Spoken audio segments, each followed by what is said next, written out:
The RAV4 is the best-selling SUV in America, and I get why. It's reliable, it holds its value, and everybody's cousin has one.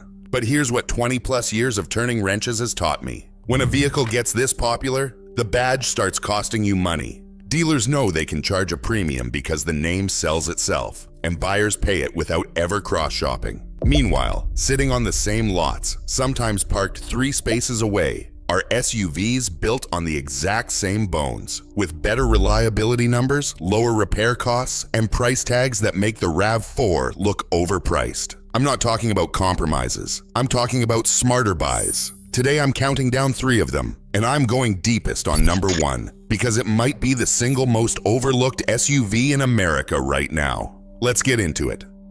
Number 3, the Honda CR-V. I had a customer come in last year cross-shopping a 2021 RAV4 XLE against a same year CR-V EXL. Both were roughly the same price, similar mileage, similar trim level. He almost bought the RAV4 out of habit, told me flat out he just assumed Toyota was the safer bet. I told him to check the numbers before he signed anything. RepairPal rates the Honda CR-V at 4.5 out of 5 for reliability, ranking it second out of 26 vehicles in the compact SUV class. The RAV4 sits at 4.0 out of 5, ranking third. Average annual repair cost on the CR-V runs $407. On the RAV4, it's $429. That's not a massive gap in dollars, but it tells you something important. The CR-V isn't just keeping pace with the RAV4. In RepairPal's own rankings, it's beating it. J.D. Power's predicted reliability scores tell a similar story, with the CR-V typically coming in ahead of the RAV4 year over year. My customer ended up buying the CR-V. 18 months later, his only unscheduled repair has been a set of rear brake pads.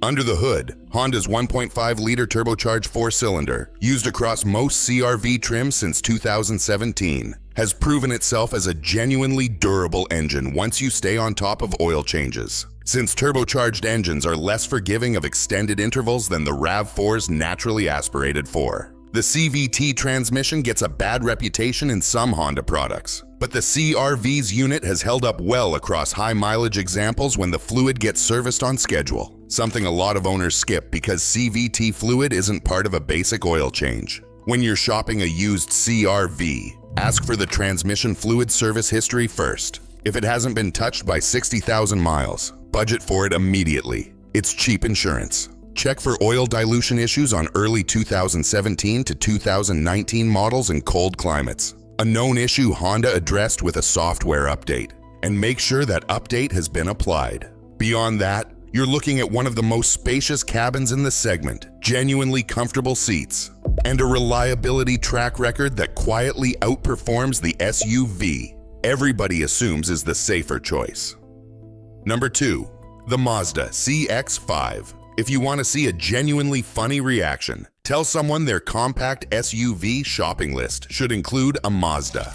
Most people still think of Mazda as the brand that makes sporty little sedans, not a serious contender against Toyota and Honda.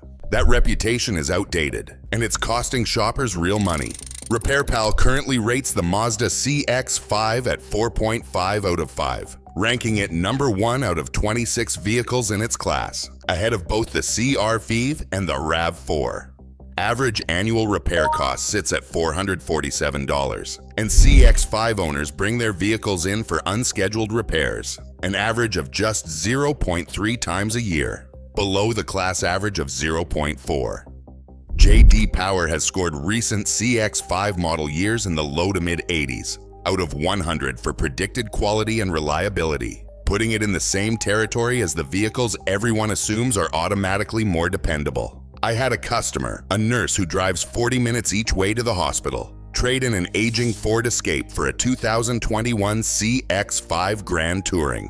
She came back for her first oil change convinced something was wrong because the visit was so uneventful. I told her that's just what a well-engineered SUV feels like when nothing's broken.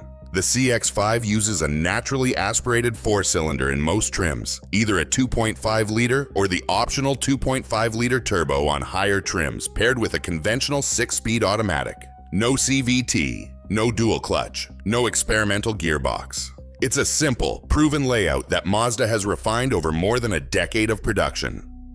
The trade-off with the CX-5 has always been backseat and cargo space. It's genuinely tighter than the RAV4 or CR-V for rear passengers. So if you're regularly hauling full-size adults in the second row, that's worth a real test sit before you buy. When shopping a used CX-5, look out for a handful of documented recalls, including a daytime running light issue on some 2020 model years, a windshield mounting bracket recall on early cars, and a fuel pump recall affecting certain 2019 and 2021 production windows. Every one of these gets fixed free at any Mazda dealer. But you want to confirm the work has actually been done before you buy, not after. Stick with 2018 and newer models, which represent the current generation, and you're looking at one of the best handling, most engaging to drive compact SUVs on the market, wrapped around a drivetrain that Mazda has quietly made bulletproof while nobody was paying attention. If this is the kind of straight talk that actually helps you shop smarter instead of just chasing the most popular badge on the lot, do me a favor and hit subscribe. I've got more videos coming on the vehicles dealerships push versus the ones mechanics actually trust with their own money. Now let's get into the one that I think is the smartest buy on this entire list. Number 1, the Toyota Venza. This is the one that makes me shake my head every time I see how little attention it gets, because unlike the CR-V and the CX-5, the Venza isn't just a competitor to the RAV4. It's built on the exact same foundation. Toyota brought the Venza nameplate back for the 2021 model year, and this time around, it rides on the same TNG AK platform that underpins the RAV4, the Highlander, the Camry, and the Sienna. That's not marketing language, that's the literal architecture underneath the sheet metal. But here's the detail that almost nobody shopping for a family SUV knows. The Venza uses the exact same hybrid powertrain as the RAV4 hybrid. Same 2.5-liter four-cylinder engine, same planetary gear hybrid system, same combined output of 219 horsepower, with an additional electric motor exclusively powering the rear wheels for standard all-wheel drive. If you've driven a RAV4 hybrid, you've essentially driven the mechanical guts of a Venza.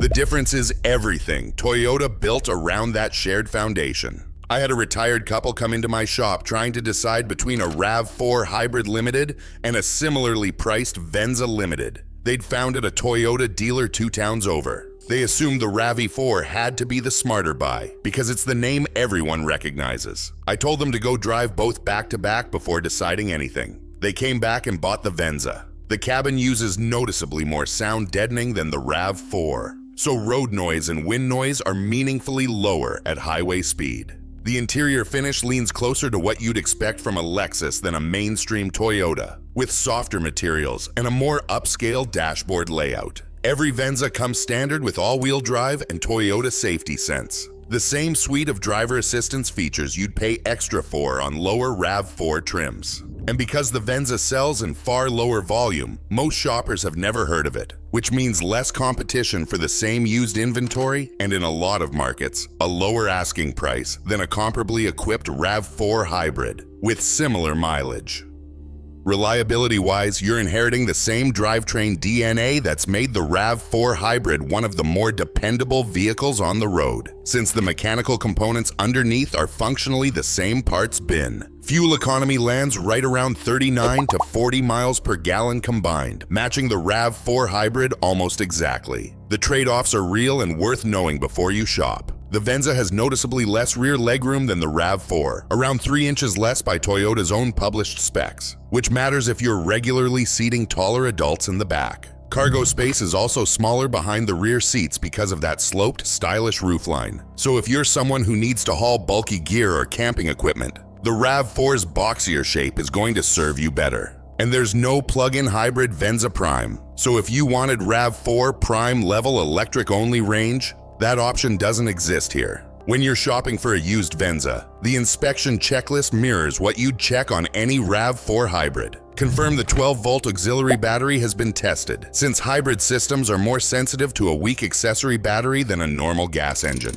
Ask about hybrid battery health if the vehicle has crossed 100,000 miles, though documented failures on this generation remain rare. Check that any outstanding recalls have been addressed and look over the tires carefully, since the extra weight of the battery pack and electric motors can accelerate front tire wear if alignment hasn't been kept up. Beyond that, you're looking at essentially the same mechanical reliability story as the RAV4 Hybrid, wrapped in a quieter, more comfortable, more distinctive package that most shoppers walk right past because they don't recognize the name. So there it is. 3 SUVs sitting on the same lots as the RAV4, built with the same philosophy of Toyota and Honda-grade reliability, and mostly ignored because the RAV4's name recognition does all the heavy lifting for Toyota's marketing department. The Honda CR-V that quietly outscores the RAV4 in RepairPal's own reliability rankings. The Mazda CX-5 that's ranked #1 in its class for dependability, while most shoppers still think of Mazda as an afterthought. And the Toyota Venza, which isn't really a competitor to the RAV4 at all. It's a RAV4 hybrid wearing a nicer suit, built on the same platform, running the same drivetrain, and selling for less because almost nobody knows it exists. Next time you're standing on a lot staring at a RAV4 sticker price, walk 20 feet in either direction before you sign anything. The smarter buy might be parked right next to it. If this helped you shop with a little more information than the average buyer walking onto that lot, do me a favor and like the video and subscribe for more of these breakdowns. Drive safe, take care of your truck, and it'll take care of you. I'll see you in the next one.